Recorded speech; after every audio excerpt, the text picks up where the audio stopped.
যে মেয়েটি কপালে ডাক্তার হওয়ার স্বপ্ন বুনেছিল তাকে উপহার দেওয়া হলো এক বীভৎস কালশিটে দাগ। সুদেব ভেবেছিল টাকা আর ক্ষমতার জোরে সে পার পেয়ে যাবে, কিন্তু সে ভুলে গিয়েছিল লাজুর পাশে এখন পাহাড়ের মতো দাঁড়িয়ে আছে স্বয়ং অনুভব। মাঝরাতে হাসপাতালের অন্ধকার মর্গে সুদেবের সাথে অনুভব যা করল তা দেখে আজ শিউরে উঠছে পুরো সমাজ। সত্য কি জিতবে, নাকি সুদেবের চক্রান্তে শেষ হয়ে যাবে লাজুর স্বপ্ন? জানতে ভিডিওটি শেষ পর্যন্ত দেখুন। অনুভবের প্রতিটি পদক্ষেপ এখন এক একটা জ্বলন্ত আগ্নেয়গিরির লাভা হয়ে ঝরছে হাসপাতালের করিডোরে। সেই ভারী বুটের শব্দ এখন আর শুধু আতঙ্ক নয়, বরং সুদেবের কালান্তক যমদূতের আগমনী বার্তা। লাজুকে যখন কেবিনে রেখে অনুভব বেরিয়ে এলো, তখন তার পকেটে থাকা সেই পেনড্রাইভটা যেন আগুনের মতো পুড়ছে, যেখানে সুদেবের সমস্ত কুকীর্তির হাড়হেরি জমা হয়ে আছে। সে সোজা চলে গেল শহরের নামী উকিল প্রতাপ চ্যাটার্জির চেম্বারে। মাঝরাতে প্রতাপবাবু তখন কেস স্টাডি করছিলেন। অনুভবের রুদ্রমূর্তি দেখে তিনি চশমাটা নাকের ডগায় নামিয়ে বললেন, অনুভব, আবেগের বসে আইন হাতে তুলে নিও না। অনুভব তখন টেবিলের ওপর ধপ করে পেনড্রাইভটা রেখে বলল, এটা আবেগ নয় দাদা, এটা প্রমাণ। যে প্রমাণ সুদেবকে আর জেলের বাইরে কোনোদিন সূর্য দেখতে দেবে না। লাজু যে মেয়েটা আজ যন্ত্রণায় কাতরাচ্ছে, তার প্রতিটি কান্নার হিসেব আমি কড়ায় গণ্ডায় বুঝে নেব। পরের দিন সকাল হতেই কোর্ট চত্বরে তিল ধারণের জায়গা নেই।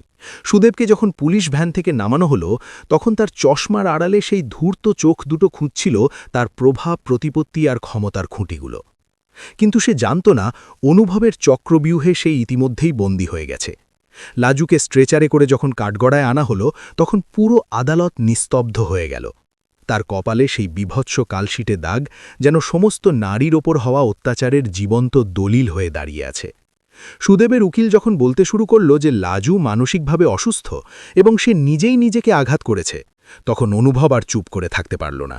সে বিচারপতির অনুমতি নিয়ে এক বিশাল প্রজেক্টর স্ক্রিন চালু করে দিল, যেখানে ফুটে উঠল সুদেবের সেই মদ্যপ অবস্থার স্বীকারোক্তি আর মাঝরাতে লাজুকে মারধর করার সেই গোপন সিসিটিভি ফুটেজ, যা অনুভব নিজের বুদ্ধিতে জোগাড় করেছিল।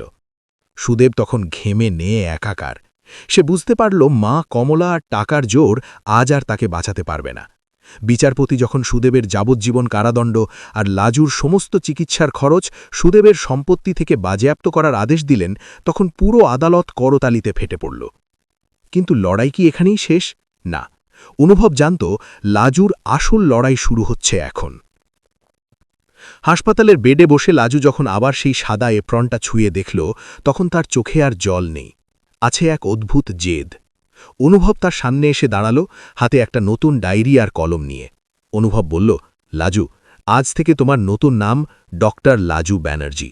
সমাজ তোমাকে যা দিয়েছে, তুমি তার চেয়ে অনেক বেশি সমাজকে ফিরিয়ে দেবে। লাজু ধীর গলায় বলল, কিন্তু অনুভববাবু, আমার এই কপাল, এই দাগগুলো মানুষ যখন দেখবে তখন কি আমাকে ঘৃণা করবে না? অনুভব লাজুর থুতনিটা ধরে ওপরে তুলে বলল, এই দাগ তোমার হীনমন্যতা নয়, এটা তোমার জয়ের মেডেল। যারা তোমাকে ভেঙে ফেলতে চেয়েছিল, এই দাগ তাদের পরাজয়ের চিহ্ন। বছর তিনেক পর কলকাতার এক নামী সরকারি হাসপাতালের জরুরি বিভাগে তখন এক বিশাল হট্টগোল। এক যুবক এক বৃদ্ধাকে নিয়ে এসেছে যে বিষ খেয়ে আত্মহত্যার চেষ্টা করেছে। ডিউটি ডাক্তার যখন দ্রুত পায়ে এগিয়ে এলেন, তখন তার পরনে ধবধবে সাদা এপ্রন, গলায় স্টেথোস্কোপ আর কপারে সেই হালকা হয়ে যাওয়া কালশিটে দাগ, যা এখন এক নতুন মহিমায় ভাস্বর। সেই যুবকটি আর কেউ নয়, খোদ সুদেব, যে জেল থেকে প্যারোলে বেরিয়ে তার মায়ের এই অবস্থা দেখে দিকবিদ্যে জ্ঞানশূন্য হয়ে হাসপাতালে ছুটে এসেছে। লাজুকে দেখা মাত্রই সুদেব পাথরের মতো জমে গেল। সে ভাবতেও পারেনি তার হাতে অত্যাচারিত হওয়া সেই মেয়েটাই আজ তার মায়ের জীবন বাঁচাতে যমরাজের সঙ্গে যুদ্ধ করবে। লাজু একবারের জন্যেও কাপা হাতে কাজ করল না। সে পেশাদারিত্বের সাথে কমলার চিকিৎসা শুরু করল। অপারেশন থিয়েটারের বাইরে সুদেব তখন হাঁটু গেড়ে বসে কাঁদছে। অনুভব পেছন থেকে এসে দাঁড়াল, তার কাঁধে হাত রেখে বলল, কি রে সুদেব, আজ তোর ক্ষমতা কোথায়, তোর টাকা কোথায়? দেখলি তো, লাজু আজ তোর ঘৃণা দিয়ে নয়, নিজের মেধা আর ভালোবাসা দিয়ে তোকে হারিয়ে দিল। 3 ঘণ্টা পর লাজু অপারেশন থিয়েটার থেকে বেরিয়ে এসে সুদেবের দিকে তাকিয়ে শুধু বলল, আপনার মা এখন বিপদমুক্ত, তবে তাকে এই বিষের যন্ত্রণার চেয়েও বড় যন্ত্রণার হাত থেকে বাঁচাতে হবে। সেটা হলো নিজেদের বিবেক। সুদেব লাজুর পায়ের কাছে বসে ক্ষমা চাইতে চাইল, কিন্তু লাজু তাকে সরিয়ে দিয়ে বলল, ক্ষমা আমি দেবার কেউ নই। আপনার সাজা তো আদালত দিয়েছে, আর আপনার বিবেক আপনাকে প্রতিদিন ধ্বংসন করবে। এটাই আপনার শ্রেষ্ঠ শাস্তি। অনুভব লাজুকে আড়ালে নিয়ে গিয়ে বলল, আজ তুমি সত্যিই ডাক্তার হয়ে গেলে লাজু, কারণ তুমি শত্রুকেও জীবন দান করলে। লাজু হাসল। সেই হাসিতে কোনো প্রতিহিংসা ছিল না, ছিল এক পরম শান্তি।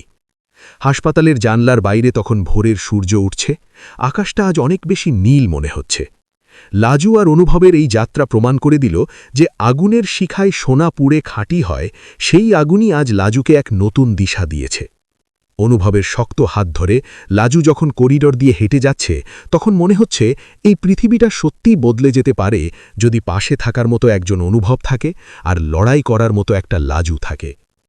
সুদেবের সেই ক্ষমতার দর্প আজ চূর্ণ বিচূর্ণ হয়ে নর্দমায় মিশে গেছে, আর লাজুর সেই কলম এখন সত্যি তলোয়ারের মতো অন্যায়ের বিরুদ্ধে গর্জে উঠেছে। সমাজ আজ আর শিউড়ে উঠছে না, বরং শ্রদ্ধায় মাথা নত করছে সেই অপরাজেয় মেয়ের সামনে, যে নিজের চোখের জলকে কালিতে রূপান্তরিত করে নিজের ভাগ্য নিজে লিখেছে। অনুভবের ভালোবাসা আর লাজুর জেদ এভাবেই এক নতুন রূপকথার জন্ম দিল, যেখানে রাজপুত্র তলোয়ার নিয়ে যুদ্ধ করে না, বরং বিশ্বাসের ঢাল হয়ে দাঁড়িয়ে থাকে। আর রাজকন্যা শুধু বন্দিনী হয়ে থাকে না, বরং নিজের ডানা মেলে নীল আকাশে ডানা ঝাপটায়। এভাবেই শেষ হলো এক বিভীষিকার অধ্যায়, আর শুরু হলো এক নতুন ভোরের গল্প, যা চিরকাল অমর হয়ে থাকবে মানুষের হৃদয়ে, লড়াই আর সাহসের প্রতীক হয়ে। লাজু আর অনুভবের জীবনের সেই অভিশপ্ত অধ্যায়টা যখন ধীরে ধীরে মিটে আসছিল, তখন শহর জুড়ে এক নতুন গুঞ্জন শুরু হলো। সুদেব আর কমলার জেল হওয়ার পর অনেকেই ভেবেছিল লাজু হয়তো এবার শান্তিতে ঘরকুনো হয়ে থাকবে, কিন্তু অনুভব জানত লাজুর ভেতরের যে আগুনটা একবার জ্বলে উঠেছে তাকে নেভানোর সাধ্য কারও নেই। হাসপাতালের সেই ছোট্ট কেবিন থেকে শুরু হওয়া লাজুর প্রস্তুতির পর্বটা এবার এক বিশাল মহীরুহে পরিণত হওয়ার অপেক্ষায়। অনুভব নিজের সমস্ত ব্যবসায়িক ব্যস্ততা সরিয়ে রেখে লাজুর জন্য শহরের এক প্রান্তে একটা ছোট্ট স্টাডি সেন্টার তৈরি করে দিল, যেখানে বসে লাজু দিনরাত এক করে তার ফেলে আসা স্বপ্নগুলোকে আবার জোড়া লাগাতে শুরু করল। ডাক্তার হওয়ার জন্য যে এন্ট্রান্স পরীক্ষাটা সে দিতে পারেনি, তার জন্য সে আবার ফর্ম ফিল আপ করল। অনুভবের জেদ ছিল একটাই, লাজু যখন পরীক্ষা দিতে যাবে তখন তার চারপাশে কোনো ভয়ের ছায়া থাকবে না। পরীক্ষার দিন সকালে অনুভব নিজেই গাড়ি চালিয়ে লাজুকে পরীক্ষা কেন্দ্রের সামনে নিয়ে এলো। লাজুর হাতে তখন সেই পুরনো কলমটা, যা একসময় সুদেবের অত্যাচারে ভেঙে গিয়েছিল, কিন্তু অনুভব সেটাকে সারিয়ে নিজের কাছে আগলে রেখেছিল। লাজু যখন গাড়ি থেকে নামল, তখন তার পরনে একটা সাধারণ সুতির শাড়ি, কপালে সেই হালকা হয়ে আসা কালশিটে দাগটা এখন একটা গর্বের তিলকের মতো জলজল করছে। অনুভব লাজুর হাতটা একবার শক্ত করে ধরে বলল, লাজু, আজ শুধু তুমি পরীক্ষা দিচ্ছ না, আজ সেই সমস্ত মেয়েরা পরীক্ষা দিচ্ছে যারা প্রতিদিন নিজের ঘরে কসাইখানায় বন্দি থাকে। তুমি জিতলে ওরা সবাই জিতবে। লাজু ম্লান হেসে অনুভবের চোখের দিকে তাকালো। সেই দৃষ্টিতে কৃতজ্ঞতা নয়, ছিল এক গভীর ভালোবাসা, যা কোনো শব্দের মুখাপেক্ষী নয়। পরীক্ষার হল থেকে যখন লাজু বেরিয়ে এলো, তখন তার মুখে এক অপার্থিব তৃপ্তি। সে জানত তার কলম আজ বেইমানি করেনি। এদিকে জেলখানায় বসে সুদেব আর কমলা তখনও ষড়যন্ত্রের জাল বুনে যাচ্ছিল। সুদেব তার উকিলের মাধ্যমে খবর পেয়েছিল যে অনুভব লাজুকে আবার মূল স্রোতে ফিরিয়ে আনার চেষ্টা করছে। সুদেব ভাবল, লাজু যদি সত্যিই ডাক্তার হয়ে যায়, তবে সমাজে তার মাথা চিরতরে নিচু হয়ে যাবে। সে জেলারের সাথে যোগসাজশ করে প্যারোলে বেরোনোর একটা ছক কষল। কিন্তু অনুভব এই দাবার চালগুলো আগে থেকেই জানত। সে শহরের পুলিশ কমিশনারের সাথে দেখা করে সুদেবের গতিবিধির ওপর কড়া নজর রাখার ব্যবস্থা করল। অনুভবের একটাই কথা, সুদেব যদি একবারও লাজুর ছায়া মারানোর চেষ্টা করে, তবে এবার আর আইনের অপেক্ষা করব না। ফলাফল বেরোনোর দিন লাজু আর অনুভব কম্পিউটারের সামনে বসে আছে। ফলাফল আসতেই দেখা গেল লাজু শুধু সফলই হয়নি, সে রাজ্যস্তরে মেধা তালিকায় জায়গা করে নিয়েছে। অনুভবের চোখে সেদিন প্রথমবার জল এলো। সে লাজুকে জড়িয়ে ধরে বলল, আমি জানতাম লাজু, তুমি পারবে। লাজুর মেডিকেল কলেজে ভর্তি হওয়ার দিনটা ছিল এক উৎসবের মতো। কলেজের সাদা বড় করিডোর দিয়ে যখন সে প্রথমবার অ্যাপ্রন পরে হেঁটে যাচ্ছিল, তখন জুনিয়র সিনিয়র সবাই তার দিকে তাকিয়েছিল। সেই কালশিটে দাগটা এখন আর লোকলজ্জার বিষয় নয়, বরং সেটা ছিল এক হার না মানা যোদ্ধার পরিচয়। লাজু যখন প্রথমবার স্টেথোস্কোপটা কানে লাগালো, তখন সে অনুভব করল তার হৃৎস্পন্দন আর সেই স্বপ্নের স্পন্দন আজ এক হয়ে গেছে। 5 বছর পরের এক বিকেল, লাজু এখন ডাক্তার লাজু ব্যানার্জি। সে শহরের এক নামী হাসপাতালের সার্জারি বিভাগে কর্মরত। অনুভব এখন তার জীবনের শুধু সারথি নয়, সে লাজুর প্রতিষ্ঠিত কালশিটে মুক্ত নামক এক এনজিওর প্রধান উপদেষ্টা, যারা নির্যাতিতা নারীদের স্বনির্ভর করার কাজ করে। একদিন লাজু তার কেবিনে বসে ফাইল দেখছিল। এমন সময় এক নার্স এসে খবর দিল যে এমার্জেন্সিতে একজন কয়েদি রোগীকে আনা হয়েছে, যার অবস্থা আশঙ্কাজনক। লাজু যখন সেখানে পৌঁছল, দেখল স্ট্রেচারে পড়ে থাকা মানুষটা আর কেউ নয়, সুদেব। দীর্ঘদিনের জেল জীবন আর অসুস্থতা তাকে কঙ্কালসার করে দিয়েছে। সুদেব যখন চোখ মেলে লাজুকে দেখল, তার চোখে তখন যমদূতের আতঙ্ক। সে ফিসফিস করে বলল, তুমি তুমি আমাকে মেরে ফেলবে না তো ডাক্তার? লাজু অত্যন্ত শান্ত গলায় সুদেবের পালস পরীক্ষা করতে করতে বলল, সুদেববাবু, ডাক্তাররা জীবন দিতে জানে, নিতে নয়। আপনি এক সময় আমার কপালে কালশিটে দিয়েছিলেন, আজ আমি আপনার শরীরে সেই জীবন ফিরিয়ে দেব যা আপনি অপচয় করেছেন। সুদেব ডুকরে কেঁদে উঠল।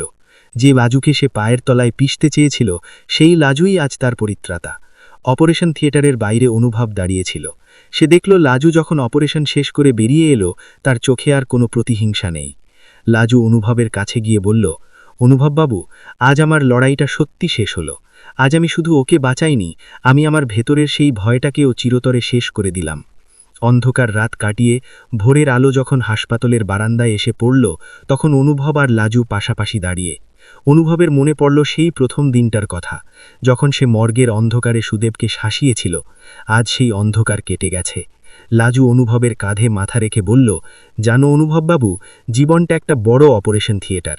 এখানে ক্ষত অনেক গভীর হয়, কিন্তু সঠিক ভালোবাসা আর জেদ থাকলে সব কালশিটে দাগিয়ে একদিন মুছে যায়। অনুভব লাজুর হাতটা নিজের হাতের মুঠোয় নিয়ে বলল, তোমার এই যাত্রা হাজারো নারীর প্রেরণা হয়ে থাকবে লাজু। তোমার ওই কালশিটে দাগটা আজ সত্যি এক নতুন আগামীর মশাল হয়ে জ্বলছে। হাসপাতালের করিডোর ধরে দুজনে যখন হেঁটে যাচ্ছিল, তখন দূরে ভোরের আজান আর মন্দিরের ঘণ্টা একসাথে বেজে উঠল, যেন এক নতুন জয়গান ঘোষণা করছে, যেখানে ঘৃণা হেরে গেছে আর ভালোবাসার সাথে সাথে সত্যের এক বিশাল বিজয় ঘটেছে। লাজু বুঝতে পারল, তার এই জয় শুধু একার নয়, এটা সমাজের সেই সব সুদেবদের পরাজয় যারা ভেবেছিল নারীর স্বপ্নকে কালশিটে দাগে আটকে রাখা যায়। আজ লাজু মুক্ত, সে এক স্বাধীন আকাশ, যেখানে তার ডানা মেলাই এখন একমাত্র সত্য।